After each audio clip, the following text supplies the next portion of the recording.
Salut à tous. Déjà, nous allons commencer par remercier tous ceux-là qui nous ont inspirés jusqu'ici. Nous avons bel et bien été inspirés par des personnes et des personnalités dotées d'une intelligence et d'une sagesse effective.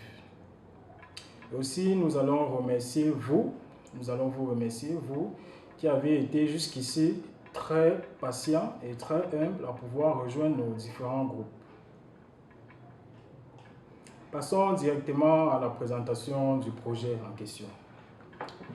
Ici, en fait, il ne s'agira pas de vous présenter un business plan, non, puisqu'il s'agit d'un projet de développement économique local. Donc, le projet est substitué avec plus de 300 projets. Donc, nous n'allons pas vous présenter 300 projets ici, non. Cette vidéo, en fait, c'est juste pour une présentation de prise de conscience. Ceci, c'est juste pour que vous puissiez en réalité savoir pourquoi est-ce que nous voulons collaborer avec vous, les acteurs au quotidien du développement économique local. En fait, dès le début, nous avons catégorisé certaines personnes qui pouvaient nous rejoindre, mais en réalité, notre cible, c'est tout le monde, en fait. Notre cible, c'est la masse populaire. Parce que chacun d'entre nous est en quelque sorte, d'une façon ou d'une autre, un producteur. Chacun d'entre nous est en quelque sorte un acteur au quotidien du développement économique local. Donc, même un simple consommateur est un acteur du développement économique local. Pour cette présentation de prise de conscience, nous allons être très brefs et très directs. Pour tous ceux-là qui n'auront pas la capacité directe de nous comprendre, nous serons là, nous serons disponibles et disposés à vous expliquer progressivement.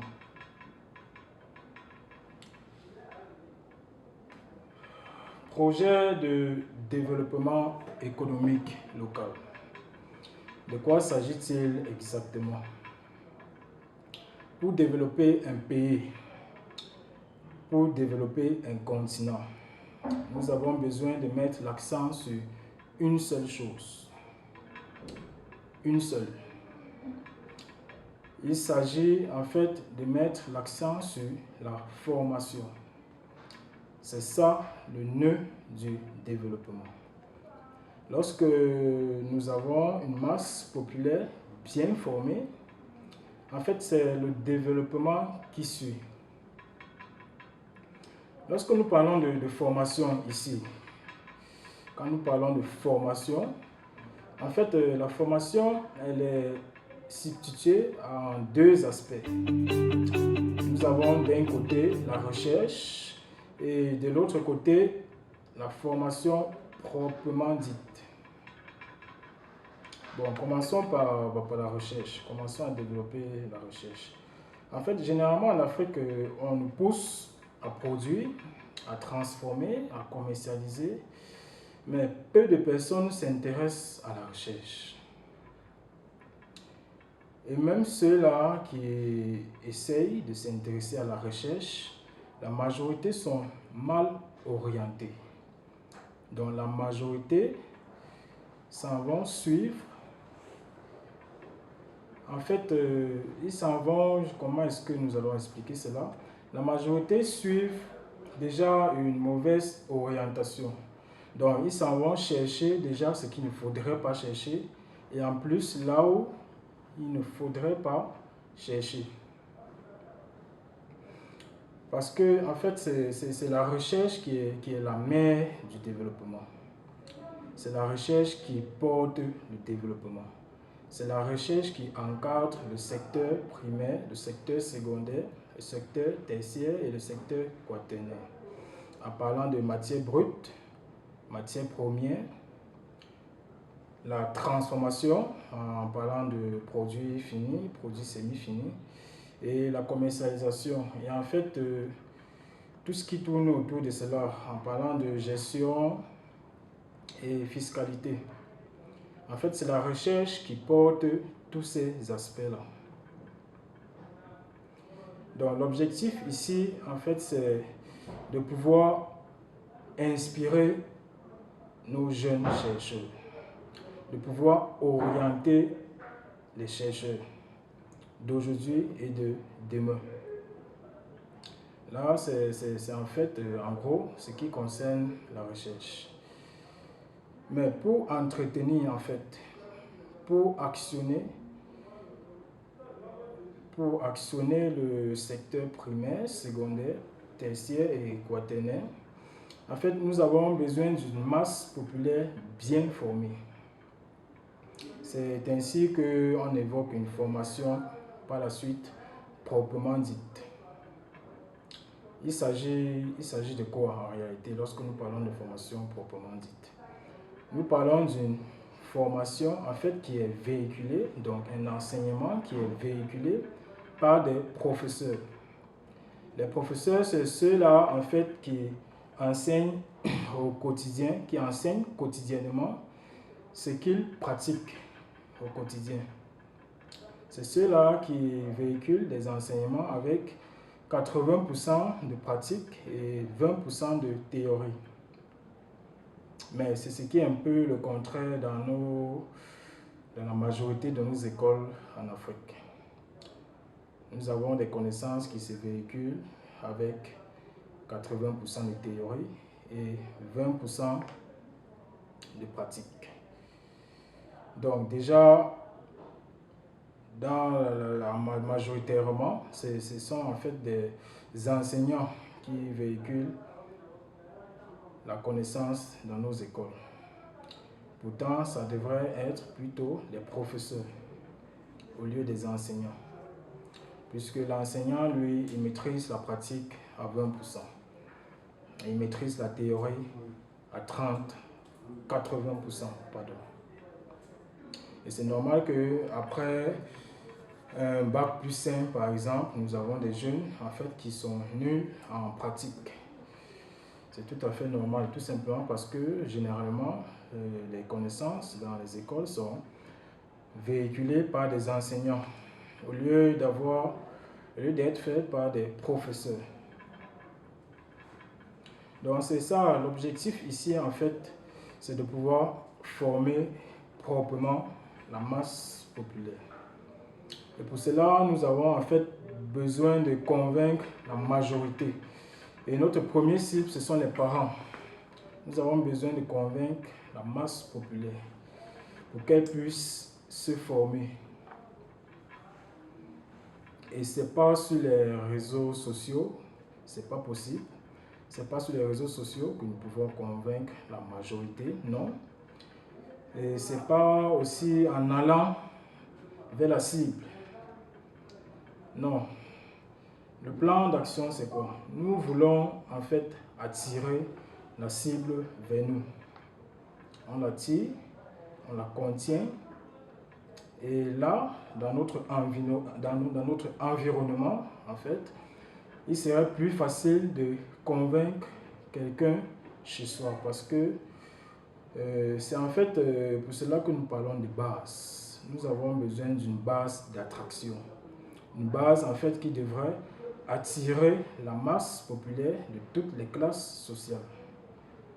On les attire, on les contient et on les convainc avec nos différents produits et services locaux. Donc c'est ça l'objectif. C'est d'avoir une base qui devrait être délocalisée progressivement dans toutes les villes. Quand nous parlons en fait de base ici, nous parlons de quoi? Quand nous parlons de base, nous parlons en fait d'un centre commercial typiquement aménagé et adapté pour pouvoir attirer la masse. En fait, c'est pour ça qu'on vous a contacté, on vous a invité à rejoindre notre groupe parce que nous voulons collaborer avec vous, les acteurs au quotidien du développement économique local. C'est pour pouvoir en fait actionner une telle initiative. Quand nous parlons de centre commercial, il ne s'agit pas d'un centre commercial ordinaire. Il s'agit en fait d'un centre commercial où chaque économie devrait devrait trouver sa place là-dedans. Donc il ne s'agira pas seulement d'un centre commercial pour commercialiser les produits bruts, les produits semi-finis ou les produits finis. Non, il s'agira aussi d'un centre commercial capable de vanter nos structures locales, de vanter nos services locaux, de vanter nos techniciens locaux au quotidien, mais en même temps un centre d'éducation.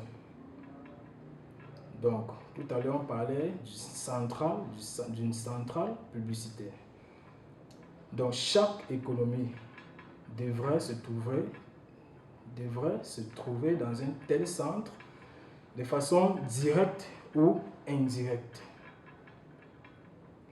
Donc là, c'est en fait ça le concept. C'est en fait ça le concept.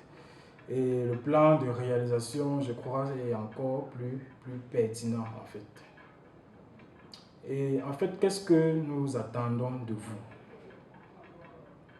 Déjà, en parlant ici de financement, puisque nous avons besoin de financer un tel projet de développement économique local. Donc déjà, de un, chacun d'entre vous devrait être actionnaire.